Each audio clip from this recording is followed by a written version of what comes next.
नमस्कार, मी रुचा दिनकर. माझी वसुंधरा अभियानाचं जे पहिलं थीमॅटिक क्षेत्र आहे भूमी, त्यातील दुसरा भाग म्हणजेच SWM घनकचरा व्यवस्थापन याबद्दल आता आपण माहिती घेणार आहोत. या थीमॅटिक क्षेत्राअंतर्गत जे निर्देशक समाविष्ट केलेले आहेत त्या अंतर्गत करायची कामं आणि त्यासाठी दिलेले गुण याची सविस्तर माहिती मी आता तुम्हाला देणार आहे. भूमी या थीमॅटिक क्षेत्राअंतर्गत 2 भाग आहेत. त्यातील दुसरा भाग 1.2 घनकचरा व्यवस्थापन याबद्दल आपण आता अधिक माहिती घेऊया. तर घनकचरा म्हणजे रोजच्या वापरातून उरलेले निरुपयोगी पदार्थ. या घनकचऱ्याचे ओला कचरा, सुका कचरा, प्लॅस्टिकचा कचरा, जैववैद्यकीय कचरा आणि ई कचरा असं वर्गीकरण केलं जातं. या घनकचऱ्याचं संकलन, त्याची साठवण, वाहतूक, त्यावर केलेली प्रक्रिया, त्याची लावलेली विल्हेवाट किंवा पुनर्वापर या सगळ्या बाबी घनकचरा व्यवस्थापनामध्ये येतात. घनकचरा व्यवस्थापन हे सार्वजनिक आरोग्य आणि पर्यावरणाचं संरक्षण करण्यासाठी अत्यंत महत्त्वाचं आहे. कारण घनकचऱ्यावर जर आपण योग्य रीतीने प्रक्रिया नाही केली तर ते जमिनीमध्ये जातं आणि यामुळे माती व भूजल प्रदूषित होते.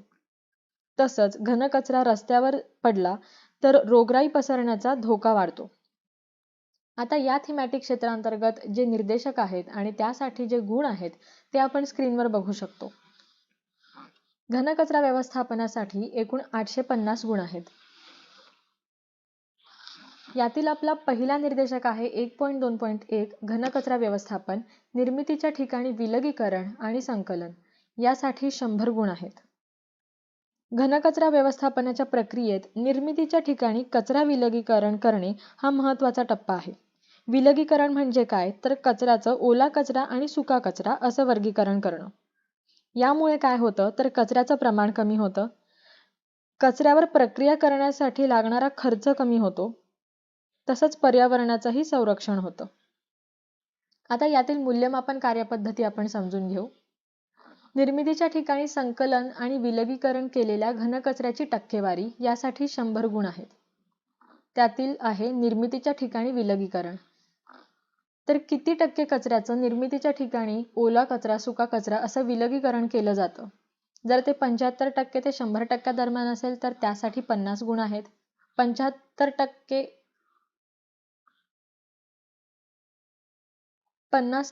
ते 75% दरम्यान असेल तर त्यासाठी 30 गुण आहेत. 25% ते 50% दरम्यान असेल तर त्यासाठी 20 गुण आहेत आणि 25%हून कमी असेल तर त्यासाठी कोणतेही गुण दिले जाणार नाहीत. तसंच संकलन, जर 75% ते 100% कचऱ्याचं संकलन होत असेल तर त्यासाठी 50 गुण आहेत. 50% ते 75%साठी 30 गुण आहेत. 25% ते 50%साठी 20 गुण आहेत आणि 25%हून कमी असेल तर कोणतेही गुण देण्यात येणार नाहीत. आता या पहिल्या निर्देशकासाठी MIS मध्ये कोणते तपशील भरणं आवश्यक आहे किंवा कोणते दस्तऐवज अपलोड करणं आवश्यक आहे याची माहिती आपण घेऊ. माझी वसुंधरा अभियान 4 दरम्यान घनकचरा व्यवस्थापनाचा तपशील, एकूण स्रोताच्या ठिकाणी केलेले विलगीकरण, एकूण निर्माण झालेला कचरा आणि एकूण संकलित झालेला कचरा. तर माझी वसुंधरा अभियान 4च्या कालावधीमध्ये जो निर्माण झालेला कचरा आहे, विलगीकरण आणि संकलित केलेला घनकचरा आहे त्याचं प्रमाण तुम्हाला नमूद करायचं आहे. तर माझी वसुंधरा अभियान 4चा कालावधी म्हणजे 1 एप्रिल 2023 ते 31 मार्च 2024 पर्यंतचा कालावधी होय. यानंतर घरोघरी कचरा संकलनाची जिओटॅग केलेली छायाचित्रे तुम्हाला अपलोड करायची आहेत. आता ही जिओटॅग केलेली छायाचित्रे म्हणजे काय किंवा ती कशी जिओटॅग करायची याची माहिती घेण्यासाठी डिस्क्रिप्शन बॉक्समधला व्हिडिओ तुम्ही बघू शकता. त्यानंतर कचरा संकलनाचे लॉगबुक. माझी वसुंधरा अभियान 4 साठी घनकचरा व्यवस्थापनाची माहिती असणाऱ्या लॉगबुकची छायाचित्रे किंवा फोटो तुम्हाला संकलित PDF मध्ये अपलोड करायची आहेत. 50% ते 75% दरम्यान असेल तर त्यासाठी 30 गुण आहेत. 25% ते 50% दरम्यान असेल तर त्यासाठी 20 गुण आहेत आणि 25%हून कमी असेल तर त्यासाठी कोणतेही गुण दिले जाणार नाहीत. तसंच संकलन, जर 75% ते 100% कचऱ्याचं संकलन होत असेल तर त्यासाठी 50 गुण आहेत. 50% ते 75%साठी 30 गुण आहेत. 25% ते 50%साठी 20 गुण आहेत आणि 25%हून कमी असेल तर कोणतेही गुण देण्यात येणार नाहीत. आता या पहिल्या निर्देशकासाठी MIS मध्ये कोणते तपशील भरणं आवश्यक आहे किंवा कोणते दस्तऐवज अपलोड करणं आवश्यक आहे याची माहिती आपण घेऊ. माझी वसुंधरा अभियान 4 दरम्यान घनकचरा व्यवस्थापनाचा तपशील, एकूण स्रोताच्या ठिकाणी केलेले विलगीकरण, एकूण निर्माण झालेला कचरा आणि एकूण संकलित झालेला कचरा. तर माझी वसुंधरा अभियान 4च्या कालावधीमध्ये जो निर्माण झालेला कचरा आहे, विलगीकरण आणि संकलित केलेला घनकचरा आहे, त्याचं प्रमाण तुम्हाला नमूद करायचं आहे. तर माझी वसुंधरा अभियान 4चा कालावधी म्हणजे 1 एप्रिल 2023 ते 31 मार्च 2024 पर्यंतचा कालावधी होय. यानंतर घरोघरी कचरा संकलनाची जिओटॅग केलेली छायाचित्रे तुम्हाला अपलोड करायची आहेत. आता ही जिओटॅग केलेली छायाचित्रे म्हणजे काय किंवा ती कशी जिओटॅग करायची याची माहिती घेण्यासाठी डिस्क्रिप्शन बॉक्समधला व्हिडिओ तुम्ही बघू शकता. त्यानंतर कचरा संकलनाचे लॉगबुक. माझी वसुंधरा अभियान 4 साठी घनकचरा व्यवस्थापनाची माहिती असणाऱ्या लॉगबुकची छायाचित्रे किंवा फोटो तुम्हाला संकलित PDF मध्ये अपलोड करायची आहेत. आपला पुढील निर्देशक आहे 1.2.2 ओल्या कचऱ्यावर प्रक्रिया. यासाठी 100 गुण आहेत. आता ओला कचरा म्हणजे काय, तर यामध्ये आपल्या स्वयंपाकघरातील ओला कचरा, भाजीपाला, बागेतील कचरा यांचा समावेश होतो. या ओल्या कचऱ्याचा वापर खत निर्मितीसाठी किंवा बायोगॅसमध्ये प्रक्रिया करण्यासाठी केला जातो. आता यातील मूल्यमापन कार्यपद्धती आपण समजून घेऊ. प्रक्रिया केलेल्या ओल्या कचऱ्याची टक्केवारी यासाठी 100 गुण आहेत. जर हा प्रक्रिया केलेला ओला कचरा 90% अधिक असेल तर 100 गुण मिळतील. 75% ते 90% दरम्यान असेल तर 80 गुण, 50 ते 75% दरम्यान असेल तर 60 गुण, 40 ते 50% दरम्यान असेल तर 40 गुण, 25% ते 40% दरम्यान असेल तर 20 गुण आणि 25%हून कमी असेल तर 0 गुण. आता MIS साठी कोणते तपशील आवश्यक आहेत हे आपण बघूया.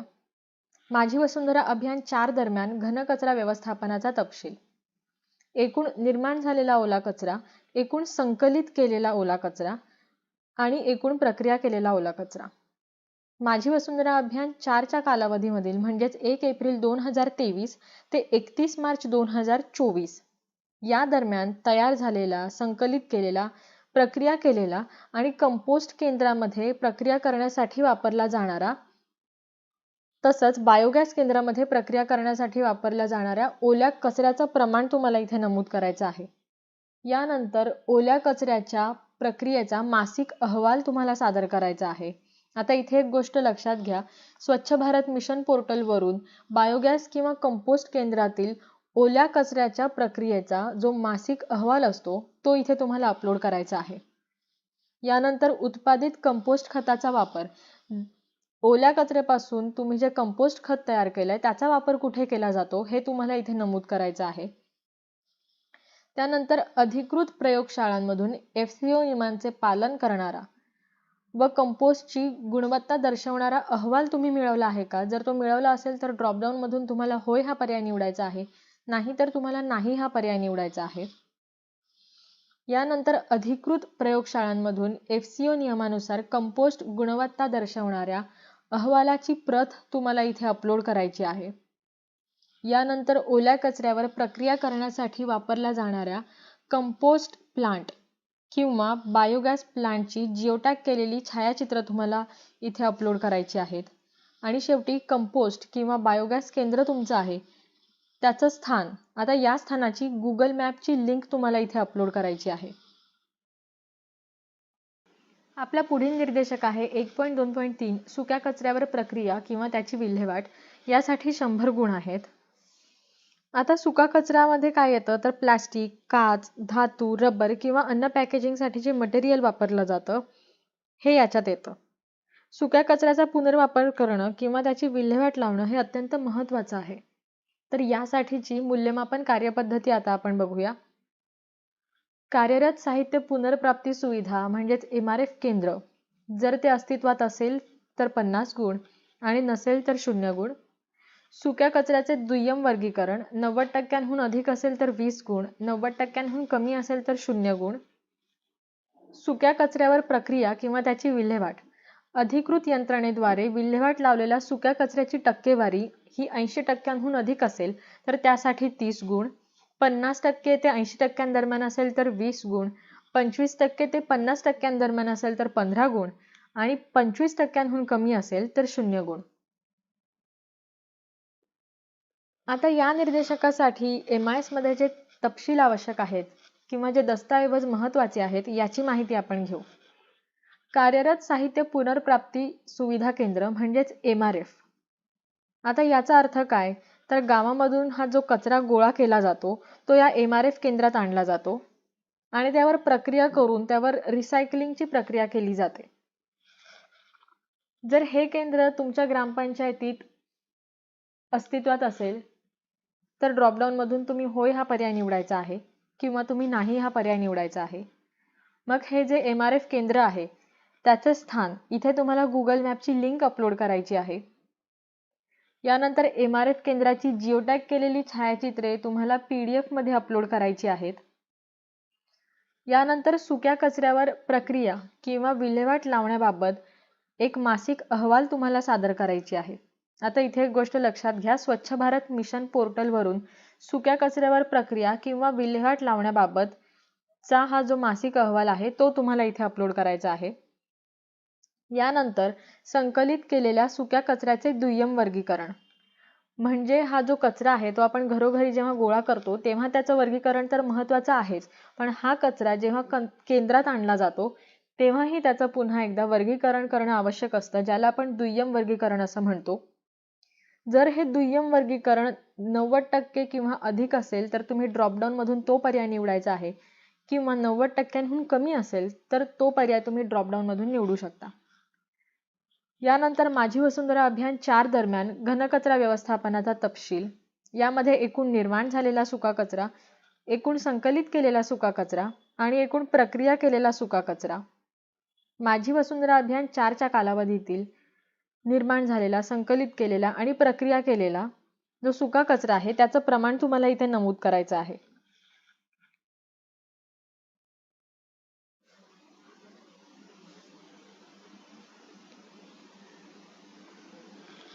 आपला पुढील निर्देशक आहे 1.2.4 जुन्या साठलेल्या कचऱ्यावर म्हणजेच लिगसी वेस्टवर शास्त्रोक्त प्रक्रिया. यासाठी 100 गुण आहेत. आता जुना साठलेला कचरा म्हणजे काय, तर एखाद्या ग्रामपंचायतीच्या क्षेत्रात वर्षानुवर्षे जमिनीच्या एका तुकड्यावर किंवा एखाद्या जमिनीवर कचरा टाकला जातो आणि हा वर्षानुवर्ष साठलेला कचरा मोठी जागा व्यापतो आणि त्याच्यावर रोग पसरवणाऱ्या माशा किंवा लिचेट जे असतं त्याचं प्रमाण वाढतं. यामुळे गावात रोगराई पसरते. यामुळे हवेचंही प्रदूषण होतं आणि भूगर्भातील जे पाणी असतं त्याचंही मोठ्या प्रमाणावर प्रदूषण होतं. तर मग याबाबत आपण काय करू शकतो हे मूल्यमापन कार्यपद्धतीद्वारे समजून घेऊया. वर्षानुवर्षे साठलेल्या जुन्या कचऱ्यावर 100% शास्त्रोक्त पद्धतीने प्रक्रिया, यासाठी 100 गुण आहेत. आता यामध्ये काही उपाययोजनांचे टप्पे दिले आहेत. जमीन पुनर्प्राप्त आणि पुनर्वापर, म्हणजे वर्षानुवर्षे कचरा साठलेली जी जमीन होती तो कचरा तुम्ही साफ केला, ती जमीन तुम्ही पुनर्प्राप्त केली आणि त्या जमिनीचा आता तुम्ही पुनर्वापर करताय. अशा वेळी तुम्हाला 100 गुण देण्यात येतील जर ही प्रक्रिया तुम्ही केली तर. यानंतर वर्षानुवर्षे साठलेल्या 100% कचऱ्यावर शास्त्रोक्त पद्धतीने प्रक्रिया करण्यासाठी 75 गुण आहेत. आणि जर वर्षानुवर्षे साठलेल्या 50% कचऱ्यावर शास्त्रोक्त पद्धतीने प्रक्रिया केली जात असेल तर त्यासाठी 50 गुण आहेत. हे काम सुरू केलं असल्यास 25 गुण आहेत आणि जर निविदा मागवल्या असल्यास तर यासाठी 15 गुण आहेत. पुढील निर्देशक आहे 1.2.5 प्लास्टिक कचरा व्यवस्थापन, सिंगल यूज प्लास्टिकवर बंदी. यासाठी 300 गुण आहेत. आता प्लास्टिक कचरा व्यवस्थापन ही अत्यंत गंभीर समस्या आहे, म्हणूनच आपण इथे बघू शकतो यासाठी 300 गुण आहेत. जगात दरवर्षी 300 दशलक्ष मेट्रिक टनपेक्षा जास्त प्लास्टिक तयार होतं. त्यापैकी फक्त 9% प्लास्टिकचाच पुनर्वापर केला जातो आणि उरलेलं जे प्लास्टिक आहे ते जमिनीवर किंवा जलस्रोतांमध्ये जमा होतं. यामुळे मोठ्या प्रमाणावर प्रदूषण होतं आणि पर्यावरणाची हानी होते. मग यासाठी आपण काय करू शकतो हे मूल्यमापन कार्यपद्धतीद्वारे समजून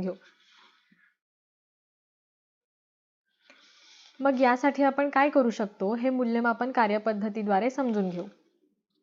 सिंगल यूज प्लास्टिक बंदीबाबत जनजागृती मोहिमांचं आयोजन आपण करू शकतो. यासाठी 100 गुण आहेत. तुमच्या ग्रामपंचायतीच्या क्षेत्रात तुम्ही नागरिकांना सांगू शकता की सिंगल यूज प्लास्टिक बंदी करणं का महत्त्वाचं आहे किंवा त्याचे धोके कोणते आहेत. यानंतर प्लास्टिकला पर्यायी घटकांबद्दल जनजागृती मोहिमांचं आयोजन तुम्ही करू शकता. यासाठीही 100 गुण आहेत. प्लास्टिकला पर्याय म्हणजे समजा प्लास्टिकची पिशवी असेल तर त्याला पर्याय काय आहे तर कागदी पिशवीचा वापर तुम्ही करू शकता किंवा कापडी पिशवीचा वापर तुम्ही करू शकता.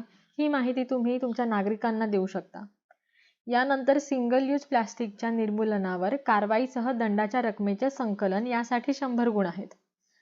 जर कोणी सिंगल यूज प्लास्टिकचा वापर करत असेल तर त्यावर तुम्ही कारवाई करू शकता आणि एक दंड आकारू शकता. या रकमेचं संकलन करून तुम्ही हे गुण मिळवू शकता. प्लास्टिक कचरा व्यवस्थापनावर बंदी यासाठीची जी एक माहिती आहे ती आपण स्क्रीनवर बघू शकतो. कोणकोणत्या प्लास्टिकच्या वस्तूंना बंदी घालण्यात आली आहे हे इथून आपल्याला समजेल. आता या निर्देशकासाठी जे MIS मध्ये आवश्यक तपशील आहेत किंवा दस्तऐवज आहेत त्यांची आपण माहिती घेऊ. सिंगल यूज प्लास्टिक बंदीबाबत आयोजित केलेल्या मोहिमांची संख्या तुम्हाला इथे नमूद करायची आहे. यानंतर प्लास्टिकला पर्यायी उत्पादनांची माहिती देणाऱ्या ज्या मोहिमा तुम्ही हाती घेतल्या त्यांची संख्या तुम्हाला इथे नमूद करायची आहे. यानंतर सिंगल यूज प्लास्टिक बंदी आणि प्लास्टिकला पर्याय यासाठी तुम्ही ज्या मोहिमा आयोजित केल्या त्यांचा तपशील तुम्हाला विहित केलेल्या एक्सेल शीटमध्ये इथे अपलोड करायचा आहे. सिंगल यूज प्लास्टिक बाबत जनजागृती करणाऱ्या उपक्रमांची जिओटॅग केलेली छायाचित्रे तुम्हाला संकलित PDF फॉर्मॅटमध्ये अपलोड करायची आहेत. आणि शेवटी दंड वसुलीसह सिंगल यूज प्लास्टिक निर्मूलनाची कारवाई ही तुम्हाला याची जी छायाचित्रे आहेत किंवा जी लॉगबुक आहे त्याचे फोटो संकलित PDF स्वरूपात तुम्हाला अपलोड करायचे आहेत.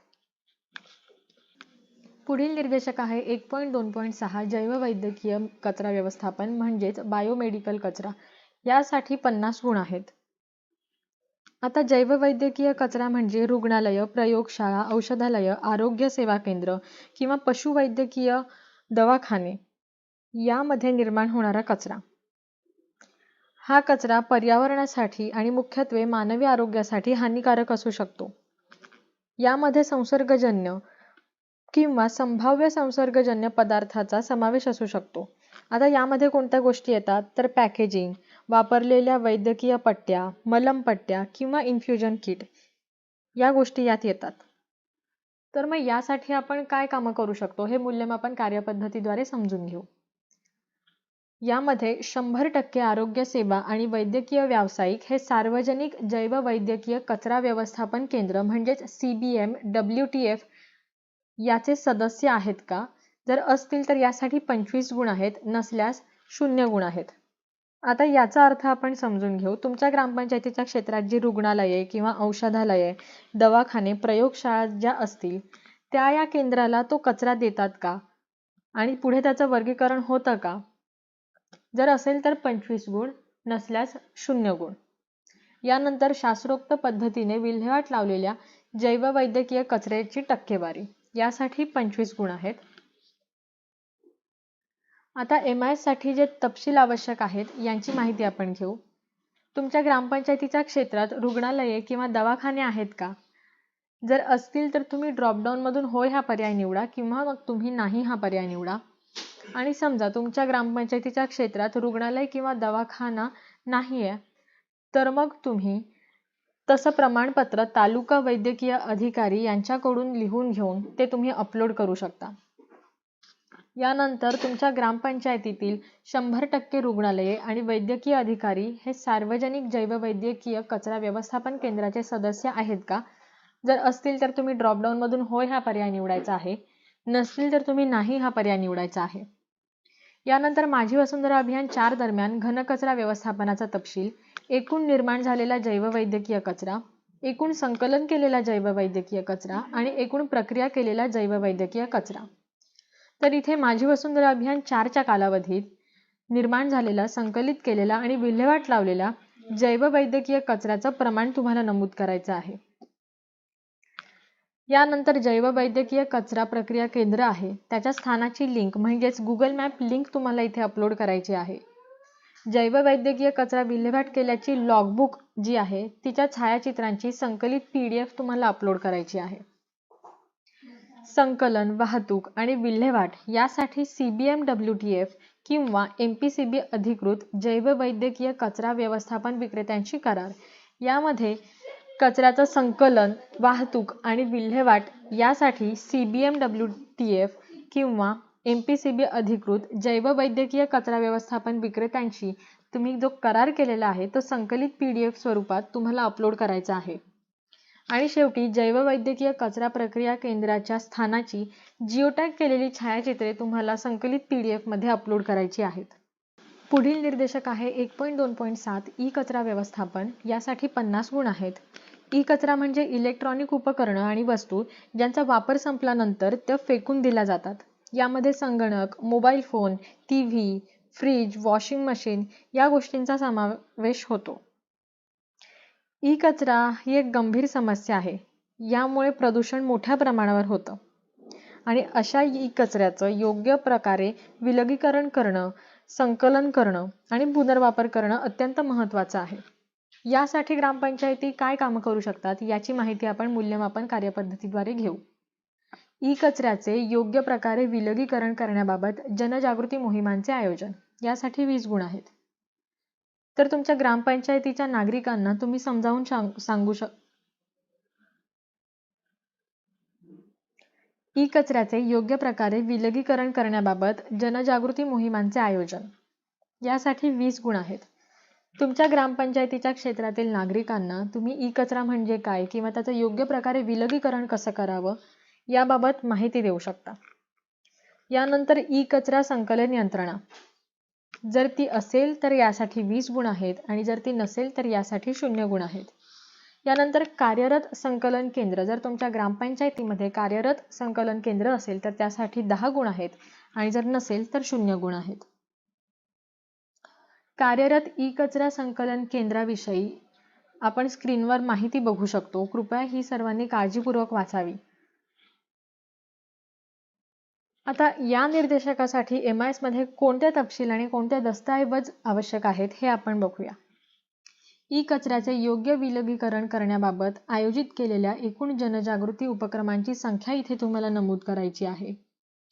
यानंतर ई कचऱ्याचे योग्य विलगीकरण करण्याबाबत तुम्ही जे जनजागृती उपक्रम हाती घेतले त्यांचे तपशील विहित केलेल्या Excel मध्ये तुम्हाला अपलोड करायचे आहेत आणि या उपक्रमाची जिओटॅग केलेली छायाचित्रे तुम्हाला PDF स्वरूपात अपलोड करायची आहेत. यानंतर ई कचरा संकलन करण्यासाठीची यंत्रणा जर तुमच्या ग्रामपंचायतीमध्ये असेल तर ड्रॉपडाऊन मधून तुम्ही होय हा पर्याय निवडायचा आहे, नसल्यास तुम्ही नाही हा पर्याय निवडायचा आहे. आणि जर ही संकलन यंत्रणा तुमच्याकडे असेल तर त्याचे तपशील तुम्हाला इथे नमूद करायचे आहेत. यानंतर ई कचरा लॉगबुक आणि कार्यारंभ आदेश किंवा ई कचऱ्याचे संकलन दर्शवणारे इतर दस्तऐवज म्हणजेच दुसरे व्हॅलिड डॉक्युमेंट्स जे आहेत ते इथे तुम्हाला PDF स्वरूपात अपलोड करायचे आहेत. यानंतर कार्यरत संकलन केंद्र. फक्त संकलन केंद्र असून चालणार नाहीये तर ते कार्यरत म्हणजे चालू असावं. जर ते असेल तर ड्रॉपडाऊन मधून तुम्हाला होय हा पर्याय निवडायचा आहे, नाहीतर तुम्हाला नाही हा पर्याय निवडायचा आहे. यानंतर कार्यरत साहित्य पुनर्प्राप्ती सुविधा केंद्र म्हणजेच MRF ची जिओटॅग केलेली छायाचित्रे तुम्हाला PDF स्वरूपात अपलोड करायची आहेत. यासाठीची जी नमुना Excel शीट आहे ती आपण स्क्रीनवर आता बघू शकतो.